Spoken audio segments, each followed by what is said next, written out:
Muito bem, na aula de hoje nós vamos dar sequência ao nosso estudo referente às teorias do processo que iniciamos desde a primeira teoria, a teoria do processo como contrato, e hoje daremos aí início ao estudo da teoria neo-institucionalista do processo. Trata-se de uma teoria que foi conjecturada pelo professor Rosemiro Pereira Leal, professor da PUC Minas e da UFMG. É uma teoria que nos desperta interesse, nos desperta atenção, porque ela busca uma distinção das teorias que a precederam, notadamente aquela teoria que nós falamos, que tem hoje uma hegemonia doutrinária, acadêmica, que é a chamada teoria constitucionalista do processo, ou modelo constitucional do processo, que é a teoria hoje, como nós bem pontuamos, ela tem a maior aceitabilidade, digamos assim, e maior aderência. Então, por que nós resolvemos aprofundar nessa teoria, na teoria neo-institucionalista, sendo que ela não é aí a teoria hegemônica, no nosso sistema processual, vamos dizer assim, no nosso ordenamento jurídico, vamos dizer assim. É justamente por ela se distinguir dessas teorias que a precederam, que ela nos chamou a atenção para o estudo de uma nova perspectiva da ciência processual. Então eu já vou dizendo para vocês terem aí um ponto já de início, para dizer para vocês que o processo na teoria neo-institucionalista não se confunde com metodologia de garantia de direitos, com metodologia normativa, com instrumento da jurisdição, como a possibilidade de você assegurar às partes o contraditório, a ampla defesa, enfim. A teoria neo-institucionalista ela não parte dessa premissa teórica. Primeiro, nós podemos dizer com bastante tranquilidade que processo, o estudo da ciência processual, é antes e depois de Fato-Salari. Eu acho que Fato-Salari, sim, deu aí uma guinada importante no estudo das denominadas teorias processuais, ao fazer a distinção entre processo e procedimento, e a teoria constitucionalista, ou modelo constitucional do processo, teve aí, digamos assim, um chocolate quente, um pudim de leite a partir de Fato-Salari para criar aí as suas conjecturas. Então eu já quero dizer para vocês que estão aí iniciando o estudo da teoria geral do processo, que do ponto de vista concursal, do ponto de vista de aprovação de concursos, que muitos de vocês aí têm o objetivo, sem sombra de dúvida, a teoria constitucionalista é uma teoria que vocês têm que estudar com um relativo afinco. Mas a teoria neo-institucionalista ela é uma vertente de estudo bastante interessante, que ela não se vincula, não se limita a uma perspectiva meramente dogmática do processo e meramente instrumental do processo. O primeiro ponto que precisamos dizer claro e deixar bem pontuado para vocês é que o processo na teoria neo-institucionalista ele não é um meio de obter uma decisão judicial mediante garantias do devido processo, do contraditório, da isonomia, como muitas teorias pontuam. Primeira questão relevante dessa teoria é que ela parte de um estudo científico muito relevante, que é como o conhecimento pode ter uma validade e legitimidade mediante um critério que seja falseável, mediante um critério que você possa ter a condição de falsear os argumentos que eu possa propor ou vice-versa. Então esse é o primeiro ponto. Mas para que isso aconteça, nós temos que colocar um ponto na nossa consciência, vamos dizer assim. Nós temos três grandes vertentes que demarcaram o conhecimento científico no mundo. Vamos dizer que essas três grandes vertentes funcionam numa perspectiva do conhecimento que parte de uma epistemologia sujeito-objeto, uma segunda vertente que parte de uma epistemologia que nós trabalhamos aí de consciência e existência, e uma terceira vertente, essa sim é uma vertente que se destacou no mundo e é uma vertente importante, que é denominada de linguagem-mundo, ou seja, o conhecimento a partir da linguagem. Então esses três pilares do conhecimento é fundamental para entender a teoria neo-institucionalista, né? Isso significa que a teoria neo-institucionalista parte de um princípio que o conhecimento ele deve ser falseável, qualquer, seja nas ciências monotéticas ou geográficas, ou seja, ciências naturais, física, ou nas ciências sociais, no nosso caso, o direito. Então ela parte da premissa que todo conhecimento, para ter uma validade, ele tem que partir de uma premissa falseável. Então esse é o critério. Para que isso seja possível, qual seria dessas três vertentes a mais adequada? Óbvio, por óbvio seria a última vertente, né, que é a vertente da linguagem-mundo, ou que alguns autores chamam da migração, da filosofia da consciência para a filosofia da linguagem, né? O grande problema é que a filosofia da linguagem e a linguagem em si, nós temos N linguagens e N tipos de linguagem. A ideologia é uma linguagem, seja ela de vertente de esquerda, seja de vertente de direita, de centro, ou mais outros dogmas aí que as pessoas possam definir, ela é uma linguagem, porém uma linguagem infalseável, que não pode ser falseada. Da mesma forma, a crença de cada um, cada um tem uma crença, um objetivo político, ideológico, e esses argumentos, na maioria das vezes, eles se tornam tão dogmáticos que as pessoas não conseguem, às vezes, pronunciar as palavras e verificar o erro nas suas próprias palavras. É o problema das ideologias. Elas têm um fundo dogmático muito grande que as torna o que nós chamamos de imunes à crítica. Elas se tornam imunes à crítica. Então, mas é uma linguagem, né? Teoria é uma linguagem, ideologia também é uma linguagem. Então, dentro da vertente linguagem-mundo ou filosofia da linguagem, nós temos que destacar o seguinte: aí dentro se enquadra a teoria neo-institucionalista do processo. Muito bem, aí dentro se enquadra a teoria neo-institucionalista do processo. Ocorre que dentro dessa vertente nós temos a linguagem como meio universal e a linguagem como cálculo. Essa distinção é importante que a gente faça, mas eu farei num vídeo específico fazendo essa distinção. A linguagem como cálculo é uma perspectiva de uma linguagem que estabelece que, uma vez formalizada, ela estabelece para nós um marco epistemológico para que a gente possa construir uma existência, uma realidade. A mesma coisa como vocês forem fazer um projeto de vida, né? Quando vocês vão fazer um projeto de vida, se o projeto, por exemplo, para vocês seja aí, eu quero me tornar milionário, quero ficar milionário. Se você disser que quer ficar milionário sem projetar, sem planejar como você vai alcançar esse objetivo, obviamente que esse objetivo ficará uma promessa muito difícil de ser realizada.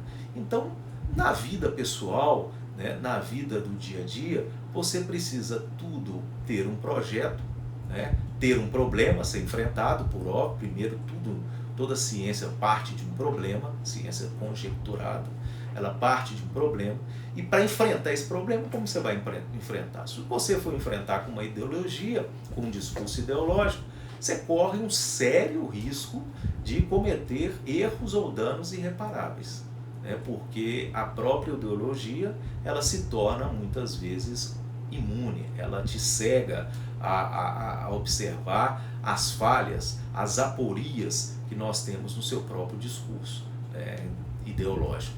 A teoria, são vários modelos de teoria, são várias concepções de teorias, mas nós temos um marco epistemológico que nós seguimos nessa teoria neoinstitucionalista, aliás, que é a base dessa teoria neoinstitucionalista, que é o que nós denominamos de epistemologia popperiana, ou epistemologia fundada em um critério de demarcação.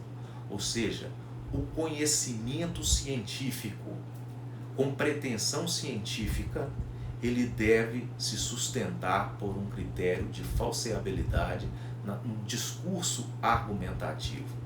Então, as teorias no critério popperiano, elas são uma concorrencialidade que busca atingir uma estabilidade provisória do argumento mediante um critério de resistência frente a outras teorias concorrentes. A partir do momento que essas teorias se tornam resistentes, né, ou seja, a partir de uma concorrencialidade, ela passa a exercer um controle plástico na nossa consciência, né, e na nossa construção do projeto que queremos erguer.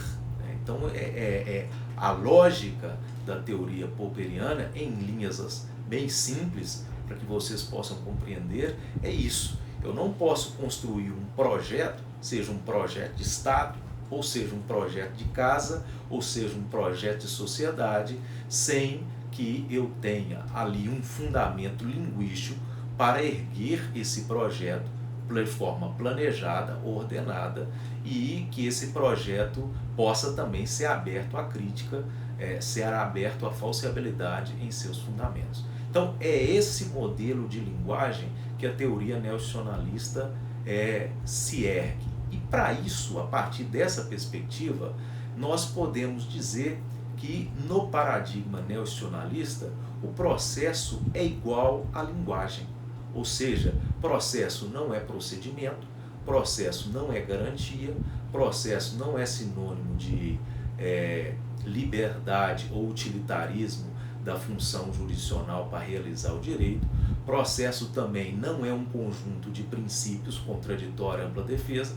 Processo também não é muito mais um conjunto mais ampliado de princípios como fundamentação, devido processo, isonomia, ampla defesa, publicidade. Não é nada disso. O processo, na perspectiva neoinstitucionalista, é uma linguagem, mas não é qualquer linguagem, é a linguagem cálculo, a linguagem que nós utilizamos para construir uma realidade que projetamos, que planejamos e que pretendemos executá-la.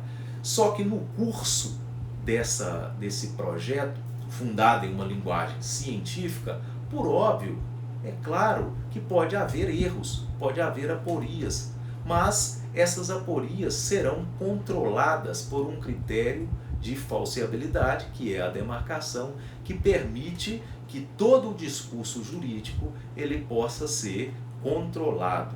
Então, não basta dizer que a teoria neoinstitucionalista ela é uma teoria do discurso, não tem nada disso. A teoria neoinstitucionalista é uma teoria que se funda, que propõe uma discursibilidade falseável. Ou seja, a hermenêutica, se é que nós podemos falar a hermenêutica jurídica, ela não se dá mediante o debate, mediante a fala e a contrafala. A hermenêutica isomênica em perspectiva neoinstitucionalista é justamente a teoria que fixa os pontos iniciais da sua fala, da minha fala e de todos aqueles que participam de um procedimento. Então, a teoria neoinstitucionalista, em início da nossa primeira etapa, é isso que nós precisamos ter em mente. É uma linguagem teorizada, não é qualquer linguagem. Para vocês que estão no terceiro período, talvez seja um pouco mais complexo entender essas vertentes da teoria da linguagem. Quando eu falo para vocês que a ideologia é uma linguagem, o senso comum é uma linguagem, o dogma é uma linguagem, então significa que a teoria neoinstitucionalista despreza tudo isso? Não. Significa que o conhecimento científico ele pode até partir de um dogma, não tem problema nenhum. Pode partir até da metafísica, de um problema metafísico, mas no campo científico, para que esse problema seja testificável, ele terá que ser falseável. Então esse é o primeiro paradigma da teoria neoinstitucionalista, e com isso ela já distingue de todas as teorias antecessoras no meu modo de ver, porque eu não vejo nenhuma teoria que concebe o processo como linguagem, né? Você vai ver aí como um processo como um espaço de colaboração, como um espaço, uma comunidade de trabalho, um processo como instituição de controle aí da função jurisdicional mediante aí esses princípios, né? Então não é nessa perspectiva que a teoria neoinstitucionalista trabalha. O contraditório, a ampla defesa, a isonomia e outros institutos são aproveitáveis, são utilizados pela teoria neoinstitucionalista, mas eles incidem sobre a linguagem teorizada. Não é possível eu exercer o contraditório com alguém sendo que a linguagem que você utiliza é imune à crítica e a minha é imune à crítica. Nós ficaremos aqui em um debate infinito, e um dos próprios requisitos do direito é justamente buscar essa estabilidade, mas a estabilidade não vem de uma segurança imposta pelo Estado juiz ou pelo senso comum do povo ou pelo senso comum das assembleias de especialistas. A estabilidade ela decorre da teoria mais resistente. É essa teoria mais resistente que permite que você, né, possa testificar o fundamento epistemológico dessa linguagem e permite que eu também possa testificar o fundamento epistemológico dessa linguagem. O instituto do contraditório, né, ele só é viável na teoria neoinstitucionalista se ele for exercido diante de uma teoria testificável. Então não adianta eu colocar uma comunidade de trabalho, as pessoas, falar que o processo é uma comunidade de trabalho, dar oportunidade de fala, dar oportunidade de argumentação, tudo isso num espaço indemarcado dos pontos iniciais da minha fala e da minha escrita. Isso prevalece e privilegia quem? A autoridade, sempre será a autoridade, ou aqueles que detêm um poder específico, que ao final eles sempre vão buscar aí uma saída metajurídica para completar esse sentido da linguagem que está incompleta. Então esse é o grande problema. Para enfrentar esse problema, né, você tem várias vertentes, né, esse problema da incompletude, né, da linguagem. Né? Você tem aí uma tese de doutorado muito interessante do professor Eduardo Bittar, que para mim é uma tese singular, onde ele discorre sobre isso e ao final se rende aí a perspectiva de que, de fato, a linguagem jurídica ela deve prevalecer, deve ser formalizada mediante o acolhimento de lacunas. Então essa é a problemática. É daí que surge, por exemplo, o ativismo judicial. Por exemplo, o ministro Barroso, ele tem aí uma posição clara, já escreveu no seu livro sobre direito constitucional que o ativismo ele é importante na sociedade, que a gente tem que ouvir a voz do povo e outras perspectivas. Por outro lado também, para enfrentar essa perspectiva, nós temos também os garantistas, né? Os garantistas também, eles tentam confrontar, combater o ativismo mediante um procedimento jurídico que assegure o contraditório, a ampla defesa e a isonomia. Mas essas são as duas vertentes. A teoria neoinstitucionalista não acolhe nem a vertente ativista, nem a vertente garantista. O garantismo na teoria neoinstitucionalista não vem dos institutos, né? Ele não vem dos institutos jurídicos. O garantismo justamente é uma derivação da teoria mais resistente, a qual os institutos jurídicos do contraditório, da isonomia, irá recair, irá testificar. Então essa é a primeira etapa. Então, no nosso início, né, devagar, vamos iniciando aí, o primeiro ponto que nós devemos aqui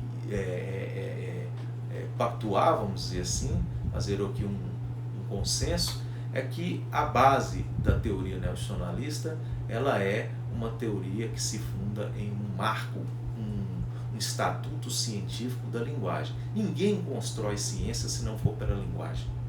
Ninguém constrói um conhecimento científico se não for pela linguagem, né? Então, esse critério é importante, né? E dentro ainda desse universo da linguagem, como eu disse, tem várias correntes que estão brigando aí. Mas o que é relevante mesmo foi o debate de dois grandes autores sobre esse tema, né? Que foi Thomas Kuhn e Karl Popper, né? Que tem um livro muito bom do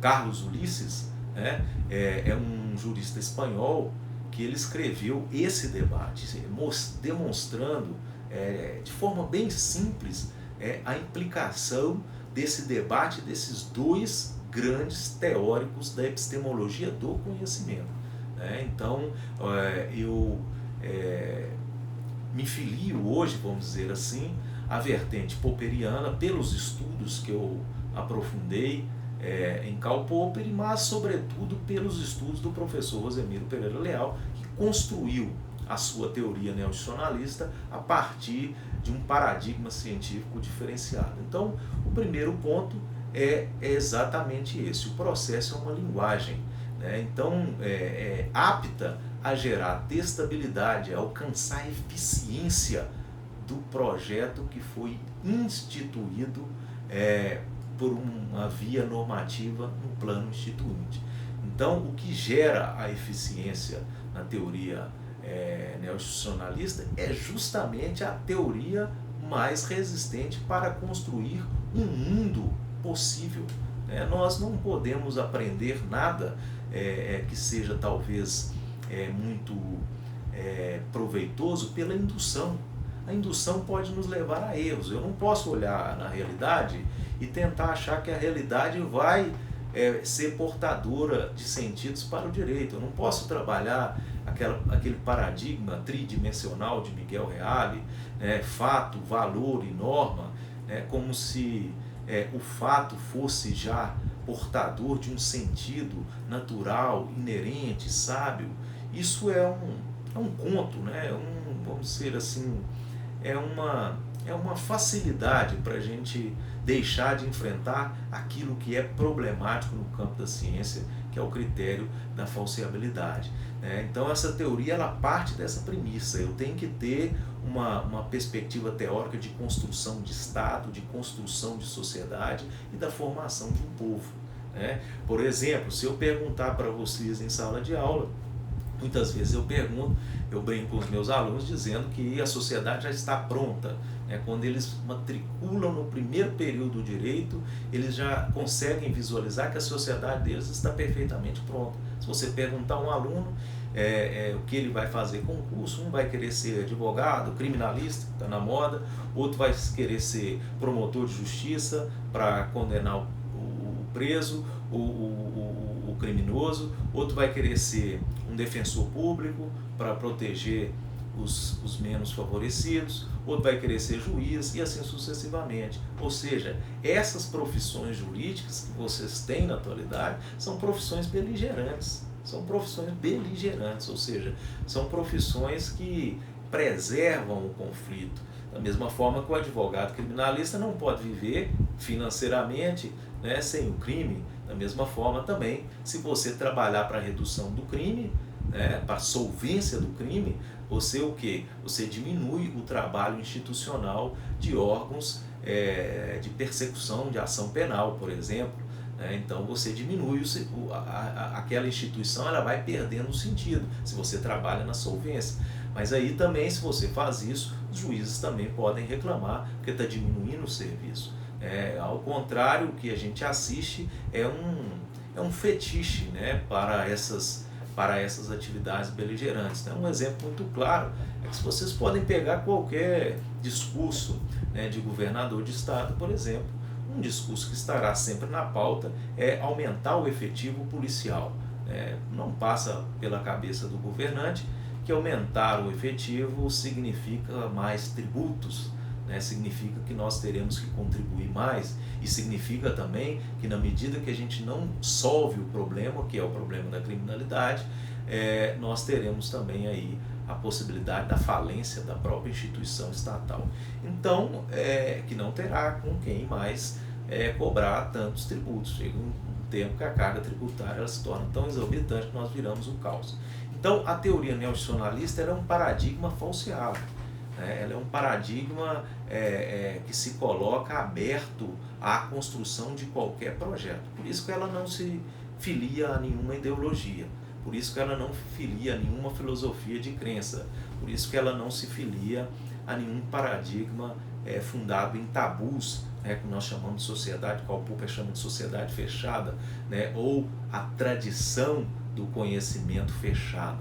A tradição na teoria neoinstitucionalista é uma tradição da autocrítica, é uma tradição que se vincula muito ao pensamento, por exemplo, de Tales de Mileto, ou seja, que talvez foi um aí, depois aí dos entre os filósofos mais antigos, que estabeleceram aí a tradição da crítica, mas isso também é tópico para uma outra aula, e podemos falar um pouco de Péricles também, podemos dizer aí que o critério de falseabilidade, que todos nós devemos ter a capacidade, e as instituições, na perspectiva neoinstitucionalista, são instituições que trabalham o princípio da solvência e não o princípio da continuidade, ou seja, nós não temos um paradigma de sociedade democrática instituições que devem se perenizar para sempre. Nós temos que ter instituições que são criadas, instituídas a partir de um problema, e que elas têm o objetivo de solucionar aqueles problemas. E solucionando os problemas não significa que a vida vira um céu. Obviamente que quando você resolve um problema, ou se você resolve o problema da criminalidade, ou se você resolve o problema do conflito, vai surgir inevitavelmente novos problemas. Mas como que vamos enfrentar isso? Com ideologia? Não. Com uma linguagem natural, universalista, utilitarista? Também não. Na perspectiva neoinstitucionalista, nós vamos se valer de uma perspectiva teórica. Então, esse é o primeiro ponto que eu queria falar aqui sobre a linguagem na perspectiva neoinstitucionalista. E aí vocês podem perguntar, que será um tema para outra aula, mas então o que eu vou fazer lá no fórum? Quando eu vou lá e apresento, faço uma petição judicial, ou eu movimento a jurisdição pelo direito de ação? Como eu disse para vocês, isso será um outro tema, mas isso é uma perspectiva teórica, na nossa opinião, já resolvida por fato salário. O que você faz, na verdade, é instaurar um procedimento, instaurar um procedimento jurídico. O Código de Processo Civil deveria chamar, para facilitar o estudo de vocês, Código de Procedimentos. Se a gente vê aí o artigo 22 da Constituição e o artigo 24, você vai ver uma distinção entre processo e procedimento que precisa ser discutida a partir de um paradigma teórico, senão ninguém vai entender nada. Mas na próxima aula nós falaremos um pouco sobre essa perspectiva que a teoria neoinstitucionalista expande a partir da teoria de fato salário, que é a teoria denominada de processo como procedimento em contraditório. Então, o procedimento jurídico, ele é algo, sim, para ser estudado de forma técnica no âmbito das faculdades de direito. Agora, o processo em perspectiva neoinstitucionalista é uma vertente de mundo jurídico, de realidade jurídica, que nós podemos construir a látere dessa realidade fratricida que está aí, nessa realidade não decidida, essa realidade onde passa séculos e séculos, nós sempre teremos aí a pobreza, que será administrada por ideologias de direita, por ideologias de esquerda, ideologias de centro.